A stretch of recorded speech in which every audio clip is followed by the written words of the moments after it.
Amigos queridos, deixemo-nos envolver por este ambiente espiritual preparado para nos receber às primeiras horas da manhã desse dia, na brisa leve que o vento traz, carreando o perfume das flores e o doce enlevo do canto dos pássaros, compondo a atmosfera espiritual desta manhã de luz em nossas vidas, onde buscamos estar com Jesus, mergulharmos nos seus ensinamentos, nutrir os nossos espíritos da força da verdade,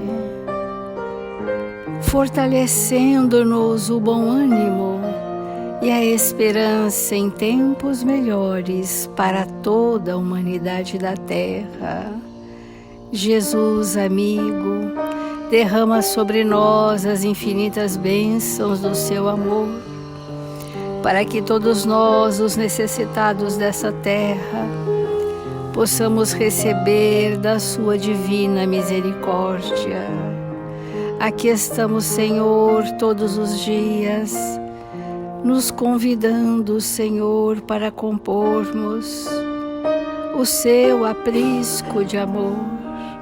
Estivemos desgarrados do caminho, arrastado pelas ilusões do mundo, mas eis que são chegados os tempos do despertar da nossa consciência.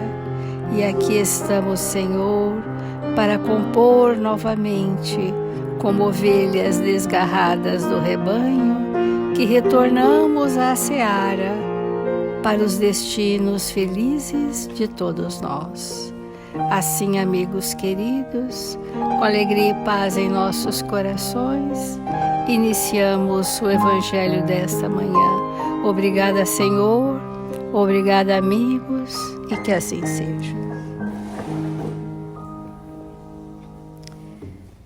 Do Evangelho segundo o Espiritismo, o capítulo Não Coloqueis a Candeia sob o Alqueire. E hoje nós estaremos no item 11. Os sãos não têm necessidade de médico. Jesus, estando à mesa na casa desse homem Mateus, que era o Levi da coletoria, depois chamado Mateus, aí vieram muitos publicanos e pessoas de má vida que se assentaram à mesa com Jesus e seus discípulos. O que os fariseus, tendo visto, disseram aos seus discípulos: por que vosso mestre come com os publicanos e pessoas de má vida? Mas Jesus, os tendo ouvido, disse-lhes: os sãos não têm necessidade de médico, mas os doentes. Ao que depois Jesus acrescenta: sou o divino médico das vossas almas e trago-vos o remédio que vos há de curar. Essa passagem de Jesus evidencia para nós o quanto o seu amor, a sua lei maior de amor se derramava sobre os mais necessitados da terra, sobre todos e inclusive sobre os mais necessitados da terra. Porque foi esse ato de Jesus que veio sugerir que baníssemos do nosso pensamento as ideias preconceituosas de julgar aqueles que não professavam a doutrina de Jesus como pessoas de má vida, ou outros tipos de julgamento que se sentissem excluídos. Então Jesus não veio para elites de nenhuma natureza, ele não esteve com aqueles que tinham uma categoria diferente da maioria, ele esteve com todos, com o povo, com os doutores da lei, com os sacerdotes dos templos, com aqueles necessitados que se arrastavam, necessitados de um amparo imediato, quanto os fariseus que pensavam estar acima dos demais, contaminados pelo Império Romano, quanto os publicanos, que eram homens dados ao materialismo e faziam de tudo para que a grande lei fosse a lei do poder aquisitivo. Então, nós vamos entrando nesse tema hoje, dizendo assim: Jesus se dirigia sobretudo aos pobres e aos deserdados, porque são os que têm maior necessidade de consolações. Os cegos, dóceis e de boa fé, porque pedem para ver, e não os orgulhosos que creem possuir toda a luz e não ter necessidade de nada. Olha que interessante, né, essa compreensão desse versículo de Mateus, que diz assim: os pobres e deserdados têm maior necessidade de consolações. Cegos, dóceis e de boa fé, porque pedem para ver, e não aos orgulhosos que creem possuir toda a luz e não ter necessidade de nada. Que eram os indiferentes, que estavam se sentindo acima dos demais, né? Geralmente os doutores dos templos, né? Os doutores da lei, eles se categorizavam acima de qualquer questão porque sentiam que eles tinham a luz e não tinham necessidade de nada. Esse é o grande engano do espírito, né? Nós vamos adentrar esse trecho do Evangelho com uma lição de Emmanuel, no livro Caminho, Verdade e Vida, que fala exatamente desse momento que Jesus sentou-se para fazer uma refeição com os publicanos. Porque Levi, quando Jesus foi à coletoria de impostos e convidou Levi, ele era um coletor de impostos, ele era um dos publicanos. E Levi imediatamente levantou-se ali da sua cadeira na coletoria e disse: eis-me aqui, Senhor. E seguiu Jesus. Bem depois é que ele foi chamado de Mateus. E dentro dos evangelistas, Mateus foi o que mais escreveu sobre os pensamentos de Jesus. E é bem interessante porque o Espírito escolhe nascer em ambientes tentadores, vamos dizer assim, para que ele não se corrompa. E dê o testemunho de não ter se corrompido e seguir Jesus de cabeça erguida e ser um dos evangelistas que mais escreveram sobre as passagens de Jesus. E diz aqui o banquete dos publicanos. E os fariseus, vendo isto, disseram aos seus discípulos: por que come o vosso mestre com os publicanos e pecadores? De maneira geral, a comunidade cristã, em seus diversos setores, ainda não percebeu toda a significação do banquete do Mestre entre publicanos e pecadores. Ainda não compreendeu. Não só a última ceia, com os discípulos mais íntimos, se revestiu de singular importância, porque ficou configurada aquela última ceia. Mas, na verdade, Jesus esteve no banquete com os publicanos antes de estar com os seus apóstolos. Antes, ele primeiro esteve com esses necessitados. Então, nessa reunião de Jerusalém, ocorrida na Páscoa, revela-nos Jesus o caráter sublime de suas relações com os amigos de apostolado. Trata-se de ágape íntimo. Ágape é uma refeição íntima, né? Ágape íntimo e familiar, solenizando despedida afetuosa e divina lição ao mesmo tempo. Então, a última ceia, esse momento em que Jesus fez as últimas recomendações, traçou e reafirmou as suas diretrizes espirituais para este planeta, colocou sobre os ombros dos apóstolos a destinação de cada um, enquanto responsabilidade moral para serem multiplicadores do Evangelho por todo o tempo, por todos os séculos e por todos os milênios. Isto aconteceu de uma maneira informal, numa refeição simples. Porque nós não vamos ver com Jesus nenhum momento ritualístico, nenhum momento de uma solenidade diferente daquela rotina de todos os dias.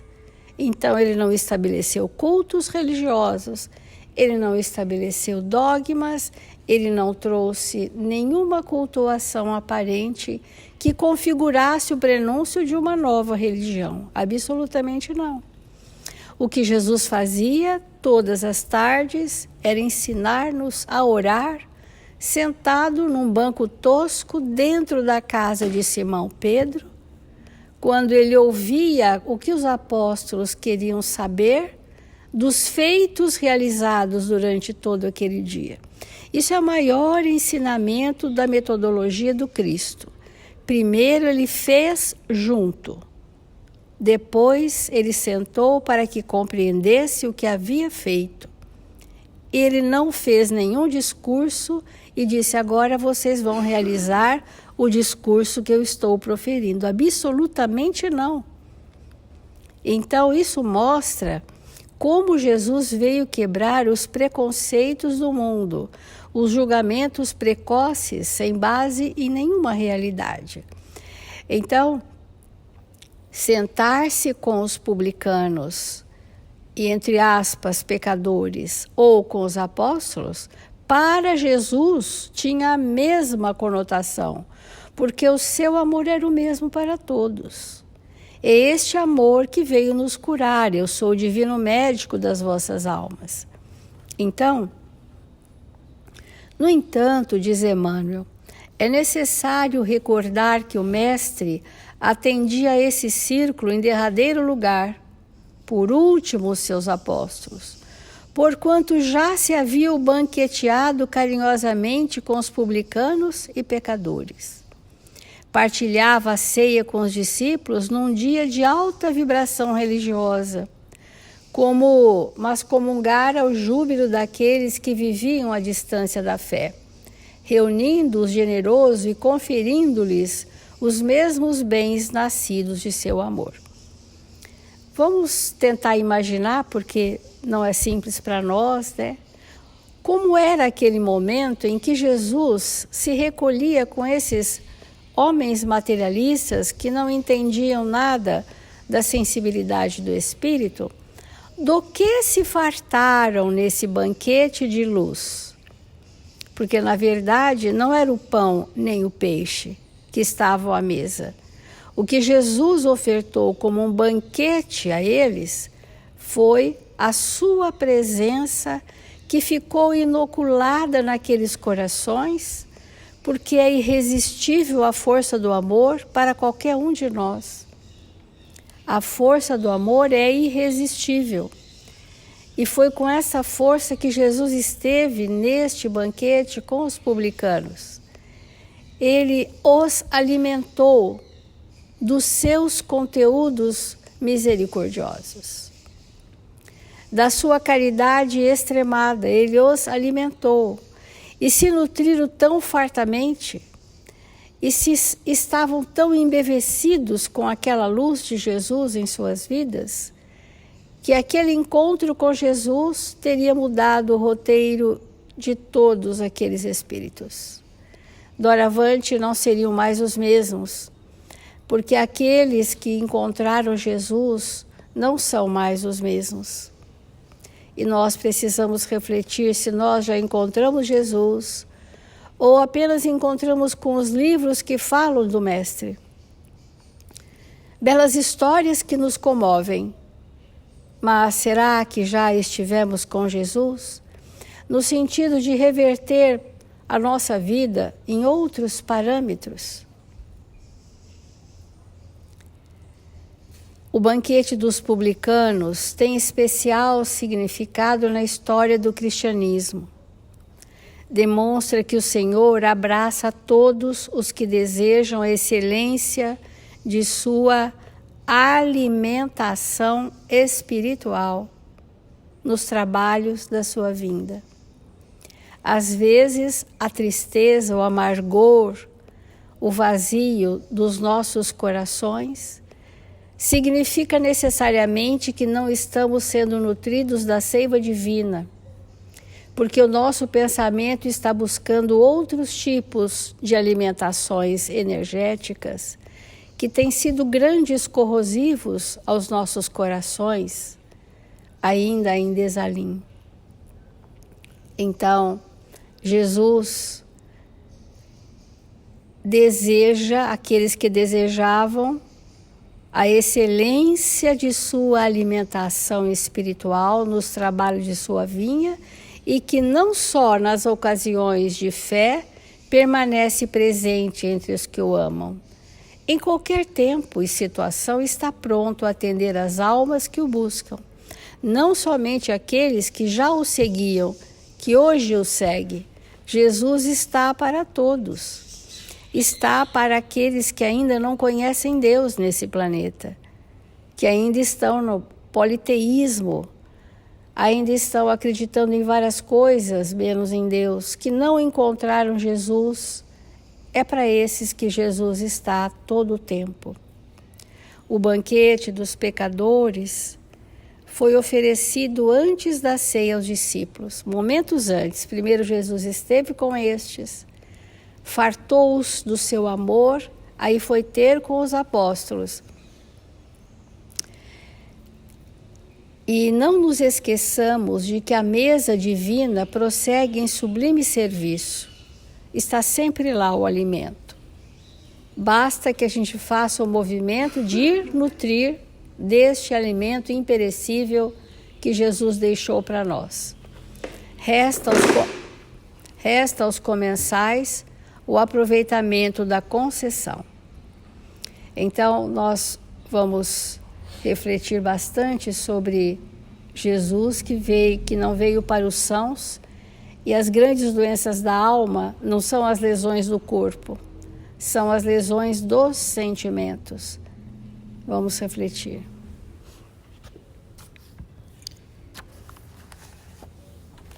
Irmãos, esse texto que a Célia trouxe para nós, ele deve realmente ter profundo significado aos nossos espíritos. Porque o que é mesmo essencial? Qual é mesmo a nossa busca? Porque Jesus veio implantar no coração dos homens o reino de Deus. Ou seja, despertar a consciência para os valores de vida eterna. Então, para isso, Jesus não precisava de um palco, não precisava de microfone, Jesus não precisava de internet, porque Jesus poderia ter vindo em qualquer momento da sua vida. Jesus poderia ter vindo há 2000 anos atrás, há 100 mil anos, há um ano, poderia ter vindo no século XII. Por que será que Jesus veio estar conosco há 2000 anos?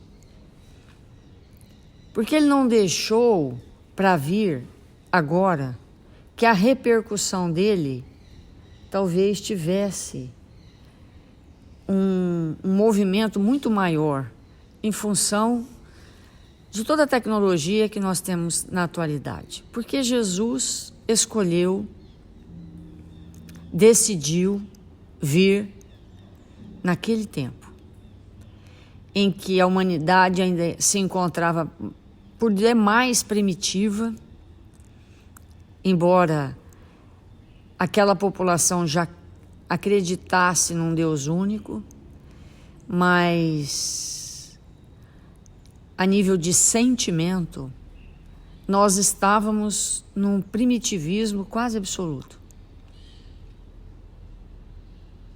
Porque Jesus escolhe estar naquele momento, e como a Célia colocou para nós, ele não traz nenhum misticismo,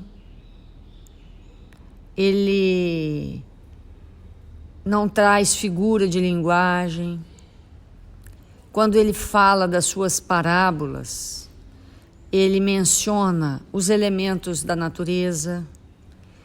Ele não traz símbolos, não pede para a pessoa fazer uma bolinha,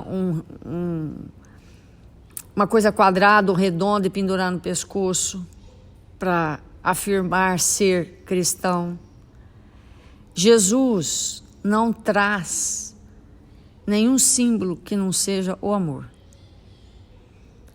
Isso é muito importante para nós, porque depois de Jesus nós saímos por aí inventando coisas. Penduramos coisas no pescoço querendo dizer que somos cristãos. Mas não é isso que nos revela cristãos. E sim a capacidade que nós temos de viver os seus ensinamentos. Jesus não convoca de maneira nenhuma a multidão para estar num palacete, para estar num templo, porque naquela época existiam inúmeros. Ele faz a sua preleção na natureza, num ambiente às vezes inóspito, onde não tem água, não tem banheiro, não tem alimento, não tem recurso para se abrigar. Por que será que Jesus age dessa maneira? Com certeza para revelar para toda a humanidade o que é mesmo essencial na nossa vida e o quanto nós nos perdemos buscando coisas que satisfazem as nossas necessidades aparentes, mas não nossas necessidades reais. Quantas coisas nós acumulamos ao adentrarmos no nosso lar e abrirmos um armário ou o nosso quarto, quanta coisa acumulada que não faz nenhum sentido, mas que nós gastamos um tempo da nossa vida buscando aquilo, comprando aquilo. O tempo que nós poderíamos nos dedicar uns aos outros. Então é muito importante para nós pensarmos quão necessitados nós somos uns dos outros.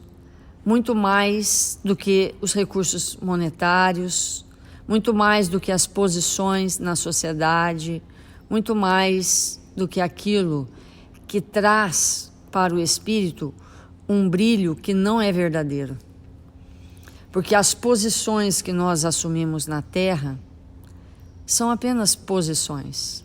Elas não significam muita coisa para o espírito eterno, imortal que somos. Então, ao adentrarmos nesse novo item do Evangelho, em que ele vai dizer que ele não veio para os sãos, mas para os doentes, é importante que nós nos coloquemos nessa posição. Porque todas as vezes que nós temos que fazer de um momento algo muito especial, que move muita coisa de uma maneira exagerada, nós estamos num profundo equívoco. Nós nos revelamos esses doentes que Jesus mencionou na sua fala. Às vezes, uma pessoa quer comemorar o seu aniversário e faz uma festa para 1000 pessoas. Tem necessidade de um barulho, de uma luminosidade, de um destaque que nada tem a ver com o Espírito eterno que somos. Não que não devemos comemorar, isso é um processo natural, mas o que é essencial na comemoração de qualquer coisa? E quantas vezes nós nos desarmonizamos porque a festa que nós organizamos não saiu exatamente como desejávamos, sendo que ela nem era necessária. Então, viver o cristianismo, viver essas verdades que Jesus nos trouxe, é algo que nos custa muita renúncia, muita dedicação, para que nós possamos realmente valorizar aquilo que será incorporado de maneira definitiva ao espírito que somos. Quanto mais nós necessitarmos de destaques, e hoje as mídias estão aí para intensificar as nossas enfermidades íntimas, porque quantas vezes uma pessoa grava alguma coisa só em busca de aplauso, sem nenhuma utilidade, e dispõe para que outros vejam, e nós caímos quantas vezes nessas situações, nos distanciando de novo daquilo que é para vivermos naquele momento, que gastamos com aquilo que não tem nenhum significado para nós. Então, o tempo avança, a humanidade evolui, o mundo material se torna mais interessante, e quantas vezes nós vamos nos perdendo nessas situações porque não reservamos um tempo da nossa vida para orar, para entrar em sintonia com Jesus e com os espíritos que já abraçaram a causa do cristianismo na Terra. E aí nós ficamos, pela ausência de hábitos espirituais, ficamos totalmente entregues às coisas sem significado.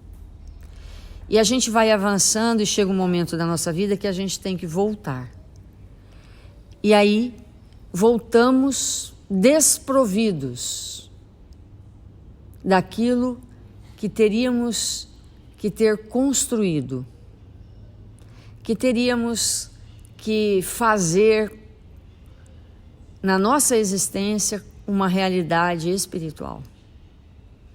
Então é muito importante nós iniciarmos esse item do Evangelho com essas reflexões, porque se nós não nos atentarmos no que é essencial, no que é fundamental para nós, vamos nos perder nas futilidades do mundo. E o nosso retorno à pátria espiritual será momento de profunda tristeza aos nossos espíritos já cansados de errar. Então vamos fazer a nossa prece para que possamos sentir a presença de Jesus nos envolvendo a todos.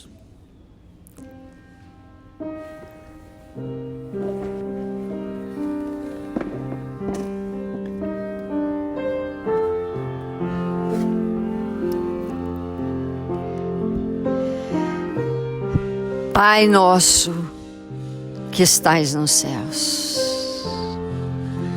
que nos criou para a perfeição, que nos destinou para o amor, nós queremos te agradecer por tudo que a vida nos tem ofertado. Agradecer, Senhor, pela presença generosa dos Espíritos que nos amam, que estão sempre por nós, nos apontando caminhos verdadeiros que devemos trilhar para nos fazermos espíritos melhores. Mil vezes obrigado, Jesus, pela sua presença, pelo seu amor, pelo passe espiritual que todos nós recebemos diariamente. Obrigado, Senhor, pelas vibrações luminosas que nos alcançam nesse instante, nos auxiliando a refletir na nossa existência, para que possamos aproveitar cada minuto que passa, para incorporar no Espírito que somos as verdades de vida eterna, e com isso, Senhor, auxiliar a todos que nos cercam. Que nesse instante os bons espíritos possam alcançar nossos irmãos, registrados nos cadernos de vibração da nossa casa, que eles sejam visitados pelos anjos do Senhor, amparados nas suas necessidades mais íntimas, para que possam receber do que recebemos nesta hora.